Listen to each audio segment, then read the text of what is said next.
Keterangan dia ambil lebih kurang dalam 1 jam lah. Pertemuan itu ringkas saja. Dia hanya nak tahu adakah saya pemilik Facebook tersebut, adakah itu posting saya, itu saja. Dan saya jawab iyalah, dan saya bertanggungjawab sepenuhnya terhadap apa yang artikel yang saya post lah, yang telah menjadi isu yang sedang diperkatakan hari ini. Dan pada masa yang sama, selepas ini laptop saya akan dirampas. Apa silakan juga di bawah Section 505 Kanun Keseksaan dan juga Akta 344 kalau tak silap saya, Akta Komunikasi dan Multimedia. Dia biasanya dua tu seiring lah. Dia berkaitan dengan posting ataupun pendapat kita yang dikira sebagai unsur hasutan dan sebagainya lah. Adakah Prof satu-satunya saksi ataupun suspek itu?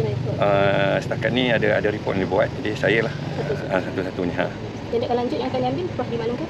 Mereka akan bawa kertasnya kepada SKM DVP dan juga SKMM lah. Untuk secara ringkas ni artikel itu sentuh apa ya?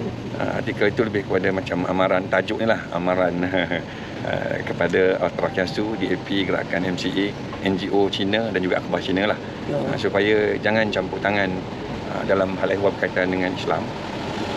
Sebab kita ni tak pernah campur tangan dalam hal ehwal agama mereka lah. Dan ini disebut jelas dalam Al-Quran dan hadis dan pendapat ulama sekalipun, bahawa kita ni jangan kutuk hina agama orang lain kan. Tetapi bila mereka melampau sangat campur tangan agama kita kan, dan tak sepatutnya dia buat kan. Takkan kita sebagai orang Islam nak berdiam diri kan, kita tak boleh lah kita kan, nak dan nak kita kena respon lah dengan apa yang dia buat itu. Dan pada saya itu bukan satu 3R, kita sedang mempertahankan agama kita walaupun kita dikira itu sebagai 3R kan. Bagaimana yang saya sebut lah jangan sentuh agama. Jangan sentuh agama. Jangan sentuh agama. Prof, adakah Prof melihat laporan yang dibuat ini sebagai satu tindakan intimidasi? Ya, saya kira dia yang buat aduan ni ada sebab dia. Kita tak tahu apa niat dia kan. Tapi dia mungkin nak kita ni supaya nak bagi kita diam ke dan sebagainya. Saya dah cakap terang dah. Apa juga berkaitan dengan agama Islam ni. Kita akan respon kan. Kita tak akan berdiam diri, itu hidup mati kita. Jadi sesepatnya adakah Prof akan mengurangkan pelantangan? Tak ada agak makin kuat tu boleh juga. saya dah sebut pada awal dulu kan. Bila kepentingan lain bertembung dengan agama, agama kita ini hidup mati kita lah. Nak tak nak, bukan saja saya, semua kita ni, kita kena pertahankan agama kita. Kalau itu sebagai 3R lah macam mana kan. Itu hidup mati kita. Tak lagi saya ni masuk Islam lah. Prof, kalau kita tengok selasa tadi Majlis Perundingan Agama Buddha Kristian Hindu Sikh atau Malaysia dakwa mencampuri urusan agama Islam dengan mengkritik pindaan Akta 355 yang dikatakan tidak perlembagaan. Adakah Prof melihat tindakan MCC itu adakah membuktikan kebimbangan Prof yang kelompok bukan Muslim mencampuri urusan? Ya, tindakan ini sangat kurang hajar. Dengan kurang hajar dan tak sepatutnya berlaku. Dia tak sepatutnya campur tangan dalam hal ehwal orang Islam. Tak ada kaitan pun dengan dia. Dan kenapa dia nak masuk campur tangan? Kenapa kita begitu celupa? Sayanglah sebagai umat Islam kalau kita diam kan. Tak boleh. Kita nak harapkan siapa pertahankan agama kita ni kalau bukan kita kan? Kita hal berkaitan agama dia, kita ada campur tangan? Tak ada. Ini toleransi yang paling besar di kalangan kita sebagai umat Islam, orang Melayu. Tapi kenapa dan mengapa setiap kali mereka campur tangan dalam hal ehwal agama kita kan? Takkan kita nak diam? Undang-undang pun bukan untuk mereka. Betul kan? Jadi takkan kita nak diam? Dia nak tak nak, kita kena bersuara lah. Dan yalah, takkan kerana report itu kita nak diam, kurangkan posting, kurangkan bercakap. Saya kira kalau saya sendiri lah, makin kuat ada kita bercakap, makin aktif kita menulis dan sebagainya dalam ruang lingkup yang dibenarkan. Jangan hina 3R sudah kan, tapi kita bercakap soal mempertahankan hak kita. Adakah itu salah? Dan kita bercakap ni benda yang termaktub dalam perlembagaan. Jadi saya kira menjadi kewajipan kepada setiap umat Islam, bukan kita je, semua bangun, pertahankan. Prof, kalau kita tengok juga semalam aktivis politik dari Sarawak dan Sabah ada nama saya. Ya, minta agar nama Prof dan antara 4 lagi individu yang dilarang masuk Borneo. Komen Prof? Saya kira kalau itulah tindakan, bumi ni luas. Kenapa nak pergi ke tempat tu je kan? Bumi Allah ni terlampau luas untuk kita pergi kan. Tapi kalau dibuat tindakan itu juga, saya kira cetek sangatlah keputusan kita kan dalam menilai sesuatu isu perkara yang disebut oleh 4 orang tu. Saya nasihatkanlah kan, baca, nilai, dengar secara rasional kan, dengan dada yang terbuka apa yang mereka perkatakan, apa yang kita perkatakan kan. Adakah benar-benar kita condemn, hina ataupun agama lain dan sebagainya. Kita hanya bercakap tentang hak kita aja. Tapi kalau kamu melampau-lampau, nak tak nak, kita terpaksa respon. Takkan kita nak terima aja. Kan, itu bukan sikap kita. Takkan kita nak diam aja kan. Cakap itu bukan sikap kita kan.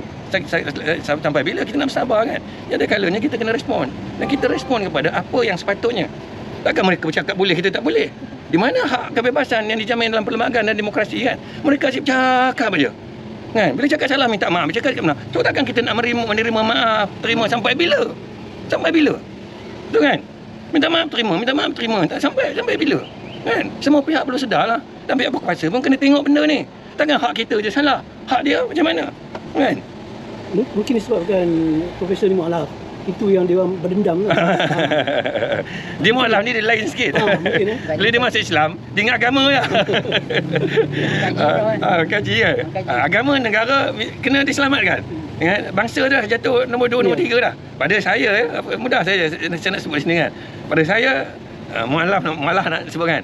Islam yang saya faham bila saya masuk Islam, agama tu nombor 1. Allah tu nombor 1 kan. Nabi kita tu. Ya, kita kena jaga kan. Kita kena pertahankan habis-habisan. Kemudian negara kita. Tapi itu baru nak bercakap bangsa dan sebagainya. Tak ada bangsa pun tak apa. Allah jadikan bangsa ni untuk jadikan kita berwarna-warni saja. Tapi bukan dipertahankan sampai tenggelam agama, tenggelam negara kan. Ya.